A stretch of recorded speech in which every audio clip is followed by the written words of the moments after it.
Welcome to the Bible Savvy Podcast, a weekly conversation about how to understand, enjoy, and apply God's Word. It's time to jump into a new passage from the Bible Savvy reading plan.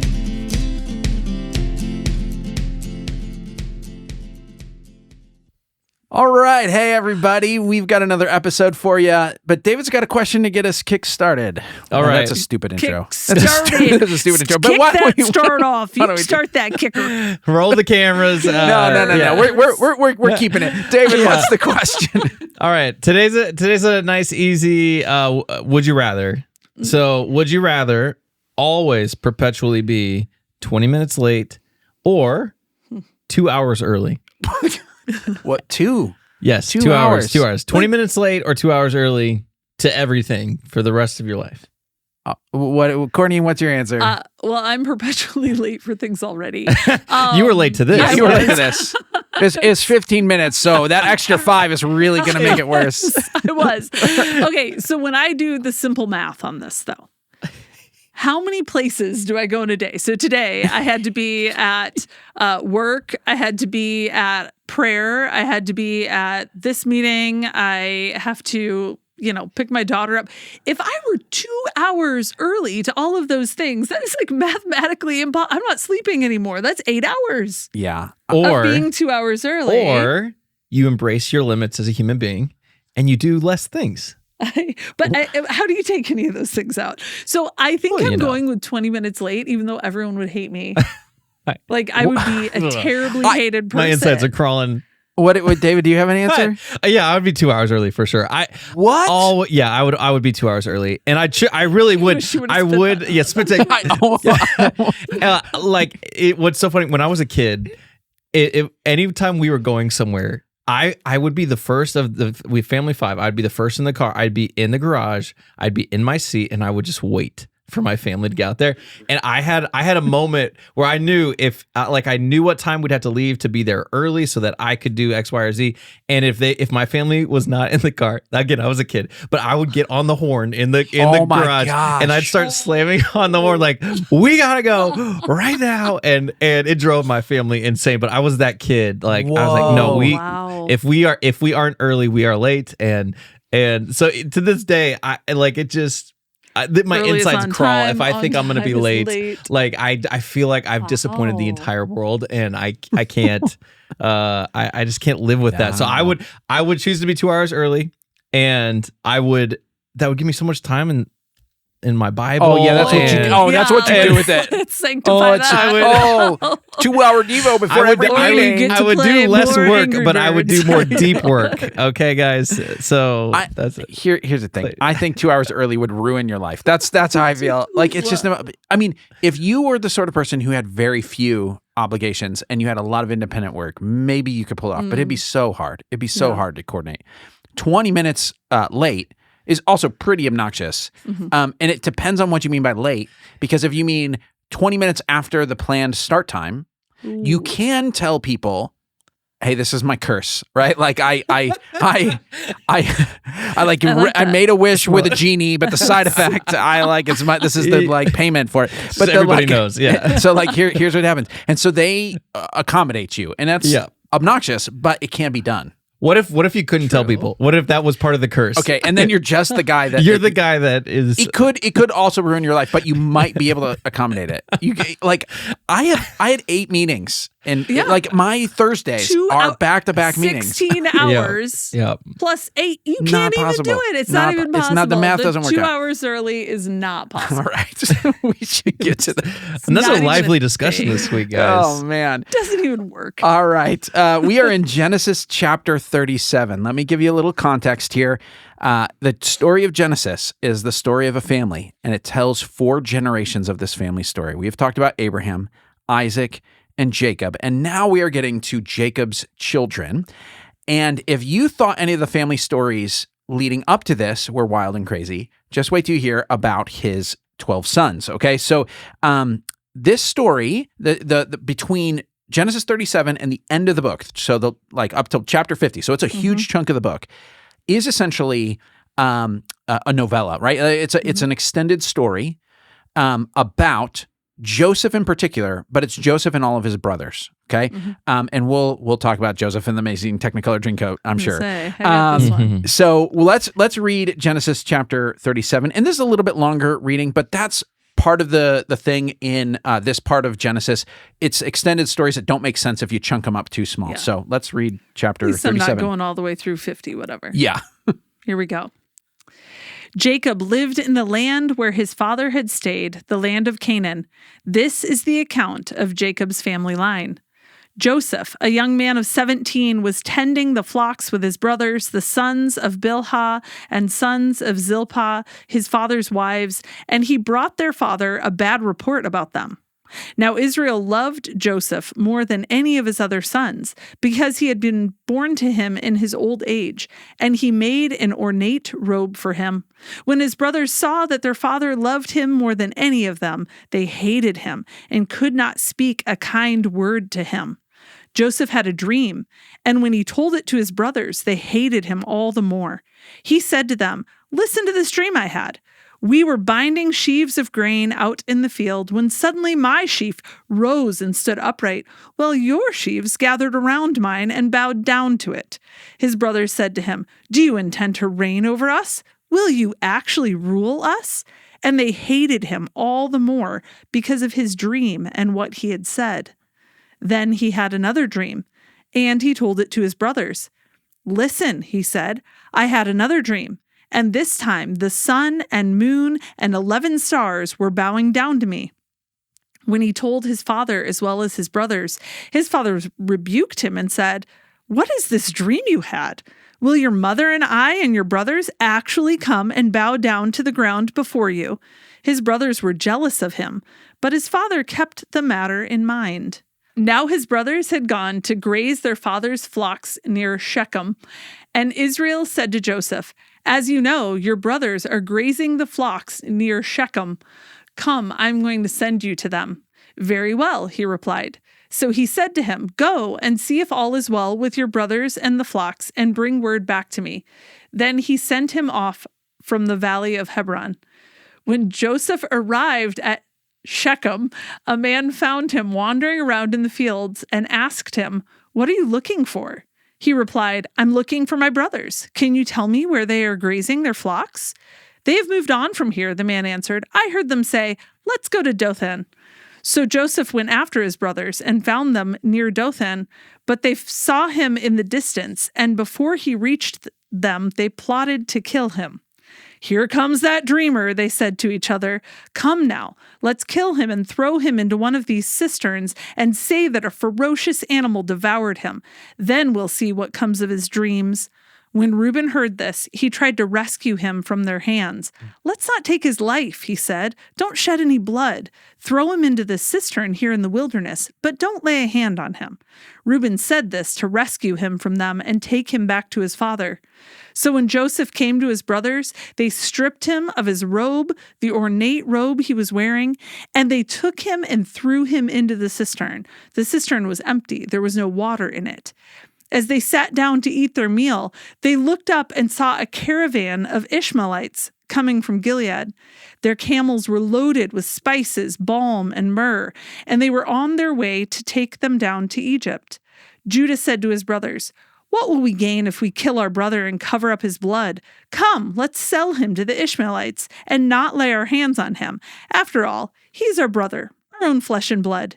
His brothers agreed.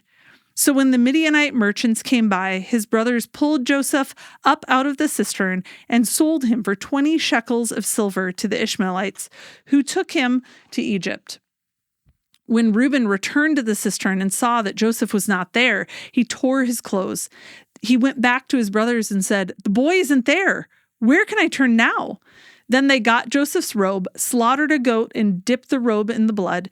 They took the ornate robe back to their father and said, "We found this. Examine it to see whether it is your son's robe." He recognized it and said, "It is my son's robe. Some ferocious animal has devoured him. Joseph has surely been torn to pieces." Then Jacob tore his clothes, put on sackcloth, and mourned his son many days. All his sons and daughters came to comfort him, but he refused to be comforted. No, he said, I will continue to mourn until I join my son in the grave.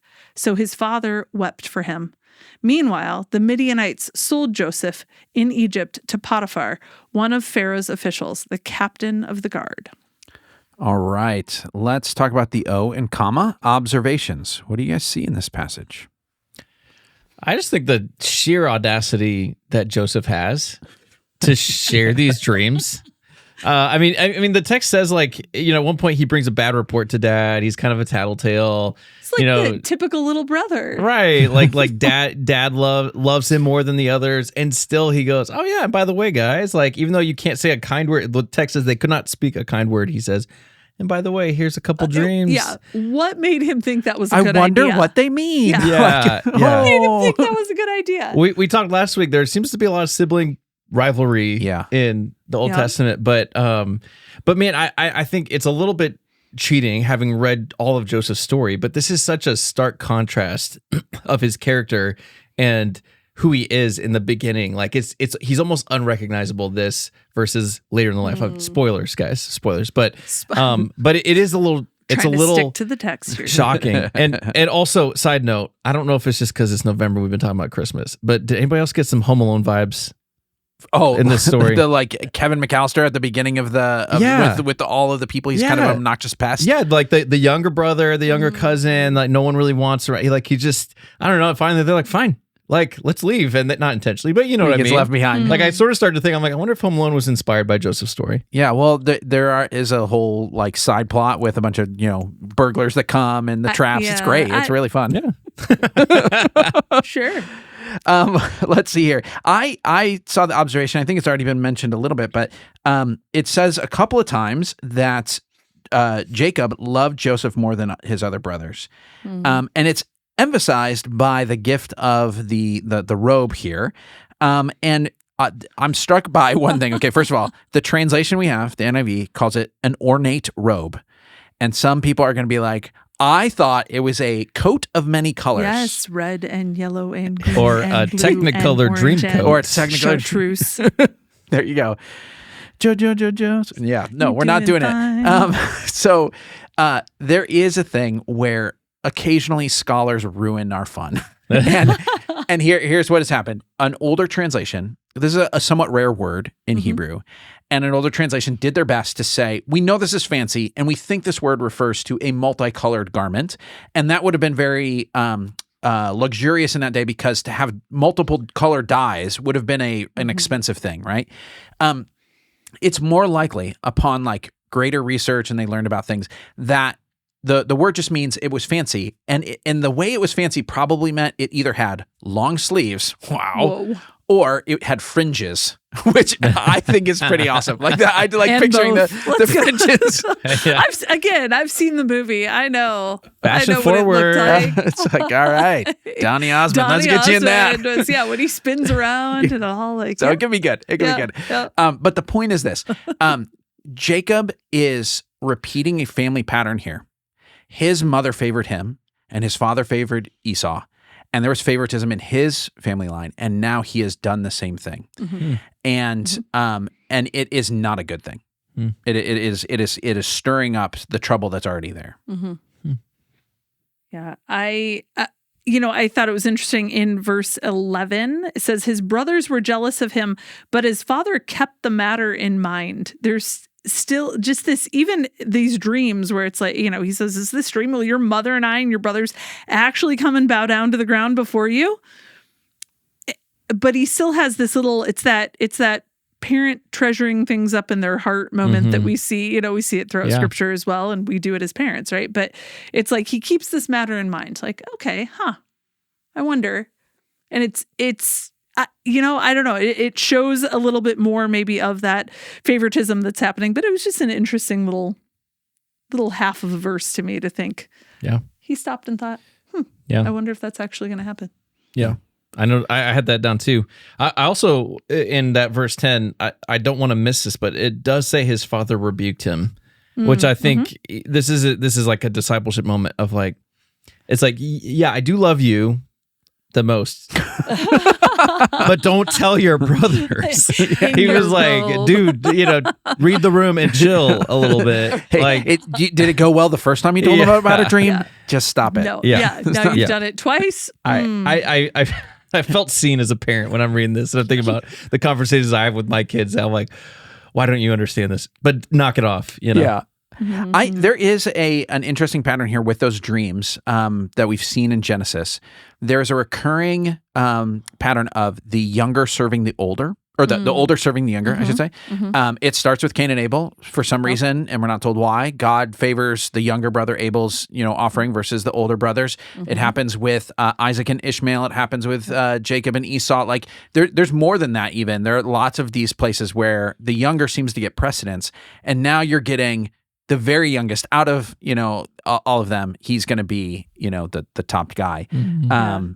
There's that. I also noticed another pattern that's in there. Obviously, this is the family conflict. It's kind of Cain and Abel going over and over again. But even when he sends Joseph out to find them, they're tending the flocks or whatever, and he goes out. It's like Cain and Abel happened when they went out to a field, and you should be on the edge of your seat saying, someone's about to get killed. Right? Yeah. And honestly, it what happens should be predictable at this point, Yeah.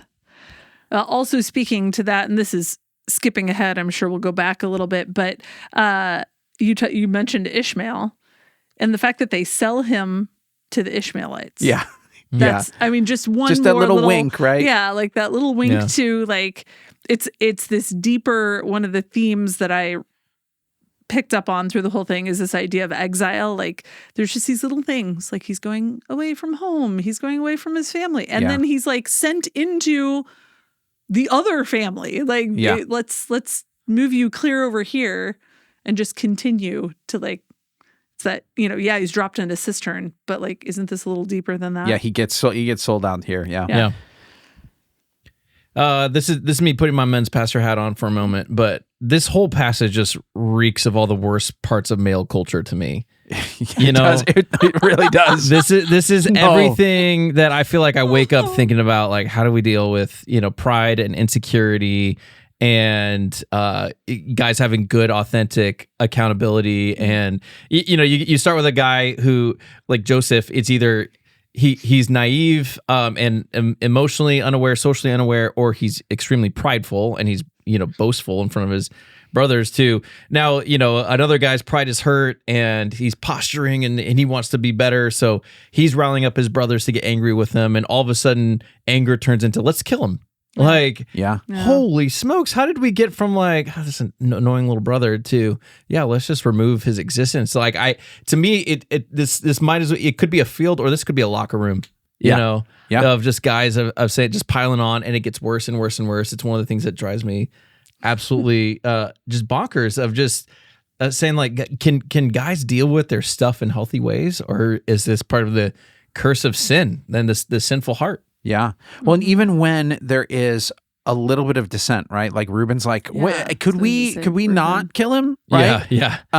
It's really hard to stop the momentum. It is. And it's really hard for him to speak up. And in some ways he has to be like, okay, look, let's just throw him in a pit so that we're not like, the blood isn't technically on our hands. Like, who knows what'll happen to him down there in that empty well. Right. You know what I mean? Yeah. Right. But like the fact that it's like it's the firstborn brother. So in that society, the oldest, he had responsibility. Yep. Like what's his job?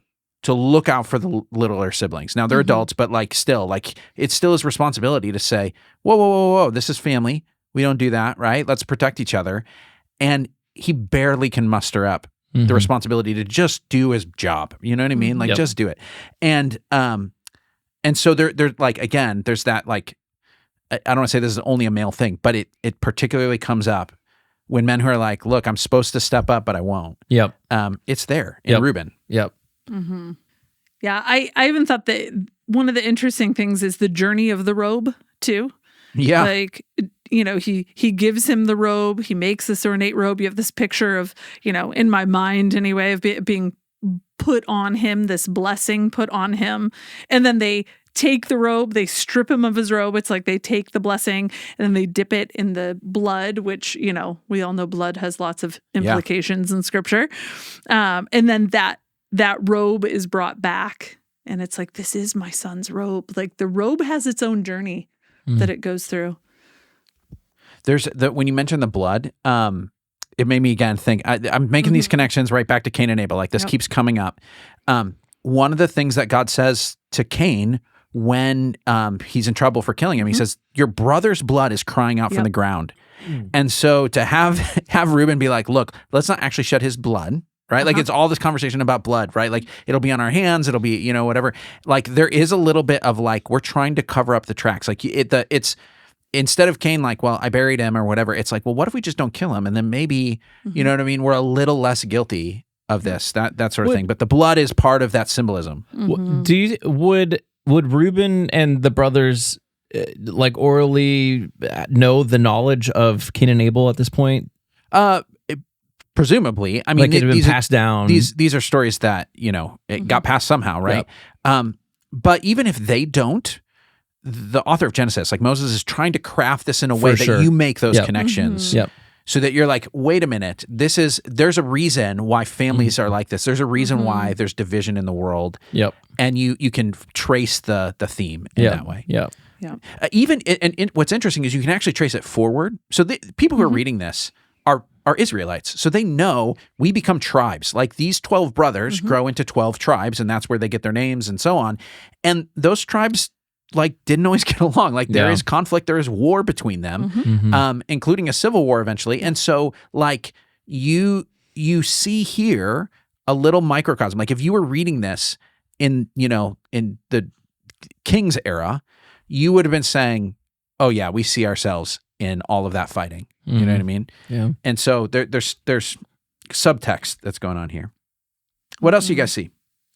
I wrote under verse 27. It's like Judah gets a conscience, and that's really what saves. We're talking about all this, kind of mob mentality that's happening, but then all of a sudden he's like, "Wait, what do we gain?" But after all, he is our brother. After all, I mean, we're not going to kill family. We're just going to sell them into slavery. After all, he is. I don't know why that accent came out, but that's how it feels. Because of the mob mentality. The mob. You said the mob. Yeah, you said the mob. You brought your mob voice out. Yeah, he is. Reuben and Judah in different ways. Well, Reuben, when he goes back, is trying to. Like he's trying to like, okay, I won't like get in trouble by going against the guys, but I will kind of like, I'll save him and I'll bring him back later and whatever. Yeah. Like he's trying to be his brother's keeper a little bit, but he's failing spectacularly. You know what I mean? He doesn't have the courage to actually do it. Yeah. I did think it was interesting when I read that it was Judah, even though we're saying like, Judah, he's not doing that much, but he did a little bit. That like later on, Judah does stand out in the tribes of Israel, as a little bit different than the others. So and you were just the foreshadower. Yeah, you got David comes with spoiler alerts today. All right, let's move on to the M's and comma. Let's start with message today. So, if you were looking at this passage, what principle, what message would you derive from it? Absolutely nothing. Okay. Okay. Yeah. No. Courtney with the hot takes again. Yeah, there we go. Hot Takes with Courtney Wilson. That's going to be my spin-off there podcast. It is. So it's called Hot Takes. Yeah, Clayton gets say Clayton. Hot Takes. Yeah. So I read this and I thought this is the setup to a story that I know. So without foreshadowing, if I take nothing else, but because I know what's going to happen and I could tell you like, hang in there, God will rescue you from the well, right? But I don't know that right now. What I know right now is that he is on his way to Egypt. He is going deeper and deeper into exile. If this is a line graph of his life, it is going downhill at the moment. And I mean, I don't see God rescuing him in this right now. Now, I know it's going to happen. I'm a children's pastor. We tell the story. You tell the story. We got this one. We can condense it down pretty succinctly. And I have seen Joseph in the Amazing Technicolor Dreamcoat myself. So that was my struggle. And I'm being real about it. Yeah, that's important. Other people probably have the same struggle. Okay, so let's talk about this. What do we do? Because, the way we set up Bible reading is we say, here's a self-contained unit. This is how it comes across. This is your unit for today. Like read these words and derive something out of it that you can take for your life and go on. But all this story in particular is a part of a bigger story. But all the stories at some level are part of an ongoing narrative. And so what do we do when it feels like I'm mid-story, so I don't have a conclusion? How do I derive a message from that? Like how do you grapple with that? Well, one, I take it to prayer first. I just say, okay, Lord, is there something you want to reveal to me from the, because sometimes you read something, like you read the Sermon on the Mount, and it can be very clear about like, hey, do not lust, do not murder. Like you're like, okay, let's. I can pull a message out of that. Yep. And then other times it's not as clear. I take a moment to just silently reflect and like, okay, Lord, if there's something here, Holy Spirit, will you reveal it to me now? And I think if we try to force it or rush it or hurry it, we're almost putting ourselves into the place of the Lord.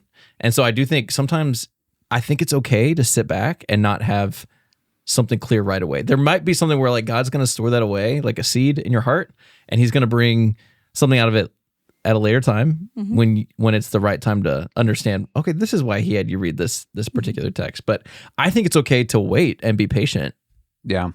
I think the impulse of I want to read a passage in light of the bigger context is really important, because we can misunderstand things by saying, well, here's what this is all about.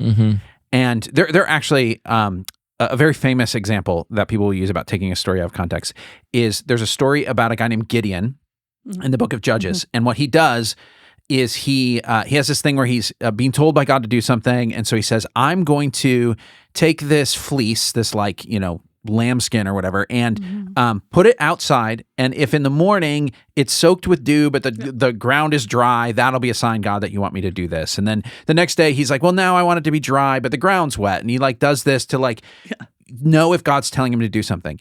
And people will take that story out of context and say, well, this is what you should do. If you are making a decision and you don't know which way you should go, you should kind of ask God for a sign and see if he says yes or no to a decision. And the reality is, in the broader context, you realize Gideon already knows what he's supposed to do, and he's using this as like a stalling tactic to see if he can somehow like get a different message from God so he doesn't have to do the hard thing he's supposed to do. And it actually means the opposite of what it means, like what people think it means. If you take it out of context, you're going to say, I'll ask God for signs to make decisions. And what it really means is, stop asking for signs and go do what God told you to do, like be obedient. And so we can do that without realizing it by just taking a chunk of a bigger story and doing that. So I think there's a good impulse in that. On the other hand, there's a reason why God gives us long stories and says, I'm going to tell you like a scene here. And you can say, knowing the bigger themes of the story, how does this scene contribute to that, right? And then there are sometimes where you're like, I don't know exactly. Maybe I haven't read the whole story yet. But you can still say, all right, what if there's a small lesson? Right? And those are appropriate. It may not be the main point of the story, but you might say, is there something about the character of God in this? Right? And in this passage, there's not a lot of mention of God, actually. Is there an example, good or bad, that I can learn something from? Is there a principle of wisdom that shows up in some of these things? And so some of those are things where you're like, this is not the main point of Joseph's story, but it could be a sub-point of Joseph's story. Which is fair. And I think there's always the, as I was reading it, I'm like, well, part of it is the story's not over. Yes. Right? Like you can always, maybe it's the cop-out message, but there's a little cop-out message of like, it is part of a bigger story. Yes. And like the story's not over. Yes. And I do know that there's exile happening, but there's redemption coming. Yes. I could say all of those things, but I think it's like when you're looking at it and we're saying, hey, this is the passage that we're studying, how much liberty do you have to go outside the passage? To say, I'm gonna take a little more on the back end because I know there's more coming, or I'm gonna, because otherwise you could look at this and say, well, my message is don't be a punky little brother. Yeah, like be kind to your siblings. Yeah. Treat your siblings well because they might throw you in a cistern. Like, wow, that got dark good. fast. Yeah. Children's pastor. Hey, kids, you youngest don't know what child, your siblings could do. You know what? I'm Youngest glad child. my son is under her shepherding, honestly. Yeah, seriously. My youngest child probably needs to learn some of these lessons. So it's a little bit like watching Star Wars and just watching episode 4 and getting to the part where Luke Skywalker just kind of like ends up in, I want to go to Tashi Station. Like he's just a whiner. And it's like saying, what's Star Wars about? And you've only seen that. It would be, sorry, that's a great reference. That's for him, right? Yes, thanks. I've heard enough about running the last 2 episodes. Yeah, this is So I'm great. Let's tracking. put this in context I of want to go cross to country. Tashi Station. You don't even know. Like he's just a whiner. He's just a whiner. So, Tell it to me in a language I understand, Clayton. but you can, here's the thing. Yeah. You can look at a movie and say, if I've seen the whole movie and I go back and watch it a second time, I can say there are things early on that I now realize are part of the theme that the whole movie's about. Yep. And so that is hard. If this is the first time you've ever read this story, you might be saying, well, how do I know that? But here's the truth. The reason why Bible Savvy just repeats, right? Like we started the Bible over for the 3rd time. It's because the Bible is not, a destination you go to for vacation and then you go home. It's the country where you live and you hang out there all the time. And the people who read this story read it over and over and over again. So they did pick up new things. So at some level, you say, I don't have to have all the message in this passage, but in light of all the others, I can read this in light of those themes, right? Yep. So Yeah. So she says, your siblings might throw you into a well, so be nice to them. Yeah. What's your That's message? so good. The story's not over yet. I mean, The story's that's not a clean over. one. That's a clean you one. could do That's that. good. I mean, I like the it's cheating cistern a one. little Well, bit. well, here, let me ground it in the text. I know you didn't ask for this. The story's not over yet.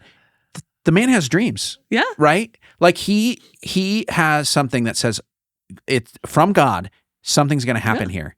And he ends this part of his story sold into slavery, thrown in a well, then sold into slavery, which means there is a time to say the story's not over yet.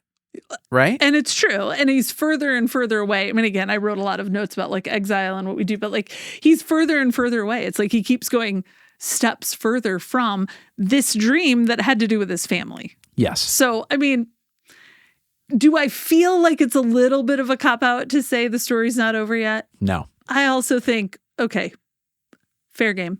Fair game. Yep.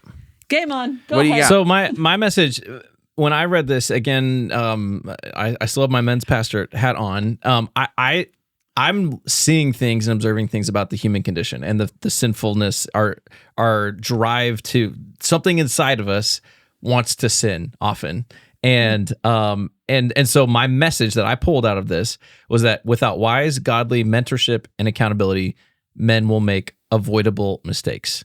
So Joseph, his elation about his dream, instead of taking that to his dad first, saying, "Hey, Dad, I had this dream. Like, I trust your, response here." And his dad rebuked him. Okay, hey, well, just don't share that. He goes to his brothers first. He said, hey, look, all this. Like, so he just starts, instead of going to someone, a trusted accountability or mentor, he makes an avoidable mistake. The brothers, same thing. Their frustration with Joseph, the annoying little brother, instead of going to some wise leadership and saying, hey, we've got this guy, like, is there something we should do about this? Let's just kill him. Like there's no accountability, there's no mentorship. There's just guys responding to their emotional state and making avoidable mistakes. Yeah. That's good. The message I got is favoritism leads to resentment, which leads to conflict, which leads to harm. Or I almost put in the word abuse there. And so I get that from the Jacob situation. And again, I do actually think this is one where I feel more justified in getting that message, not just because what's in the Joseph story, but what's in the themes of Genesis, right? Like the Jacob story is a story about favoritism. Yep. And in some ways, so are many of the other family stories. It's clearly a dynamic that comes up again and again.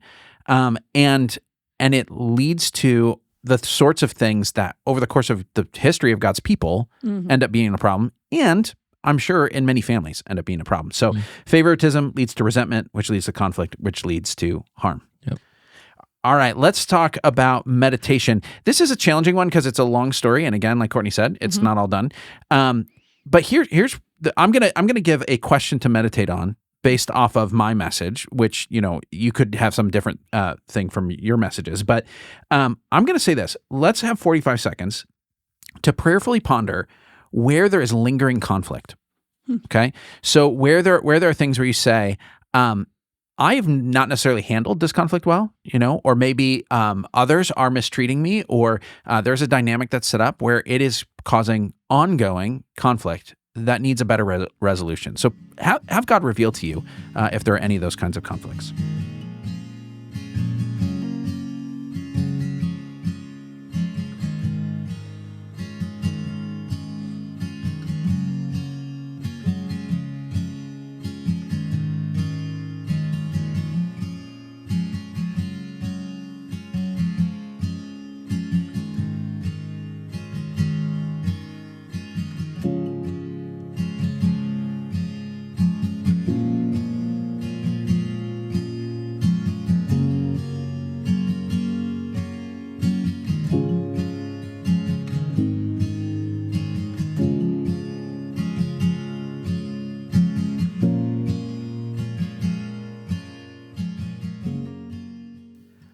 All right, let's talk about the A and comma application. What do we do in light of this?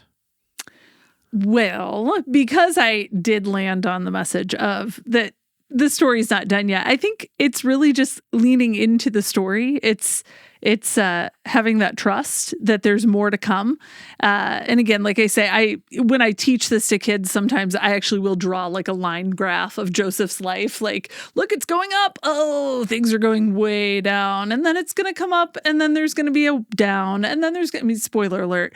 But we're all going to keep reading the Bible together. So we're going to know this. So I think sometimes it's really looking at that overall like trajectory of your life. And I think, my application of when you take this in a vacuum, I was having a hard time finding a message. I think there's also an application to that too, where sometimes you do read something and it's like, wow, if I were to take this just right here, think about a brand new Bible reader. I'm reading this. I don't know the other pieces. There's something to the application of like, live in the country, right? Like live in the land. Yeah, keep reading the and story. Learn the things and keep reading the story because the story's not done. So keep reading it.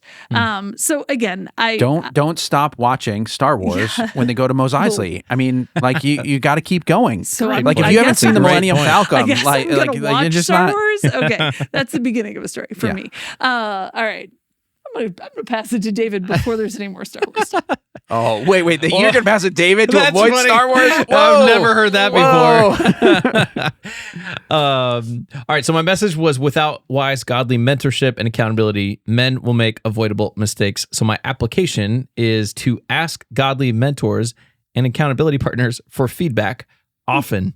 I think if Joseph, again, had stopped and asked dad first, like, hey, I've got this dream. Should I share this dream? Like, dad probably would be like, maybe not. Maybe keep that to yourself for a little bit, right? He learned from his own mistakes, right? If the brothers, even though Reuben didn't fully step up, if the brothers had heard Reuben's objection and thought, oh, if Reuben, who's a little bit older, he's supposed to be protecting us. If he doesn't want to do this, maybe we should pull back. And, maybe this would have turned out differently for them. Like there would be a different result. So I was just thinking, man, I want to live the kind of life where I stop and invite other voices into my decisions often. The scripture tells us that there is wisdom in a multitude of counselors. I don't want any emotional immaturity to live in my heart. I don't want any insecurities to live in my heart, any pride, any deceit. My line for this year has been, I want to be ruthless with the sin in my life. I want to eliminate. I don't want to let it even a little bit live in the corner. And so I want to have good accountability partners. I want to have good mentorship in my life where I can go to them often and say, hey, here's something that's on my mind or my heart. I can hear from the Holy Spirit, but I want to hear, you can hear from the Holy Spirit too.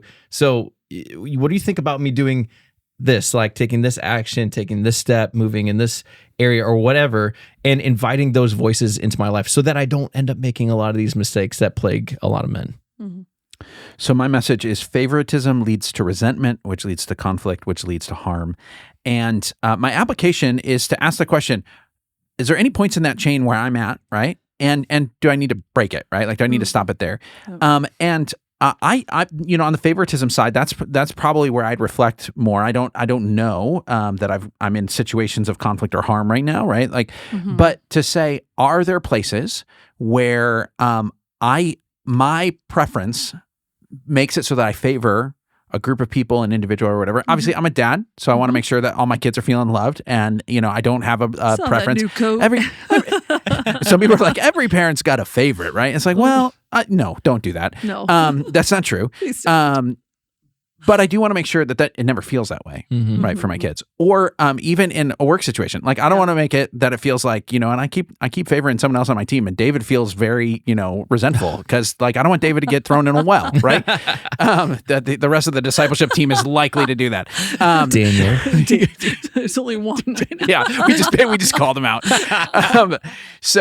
But there are places where you say it's important, especially if you have a place of influence or authority, to ask the question, are my inclinations, the natural ways that I'm bent, making it so I favor some people over others in an inappropriate way? And I think that's a good reflection for people to ask.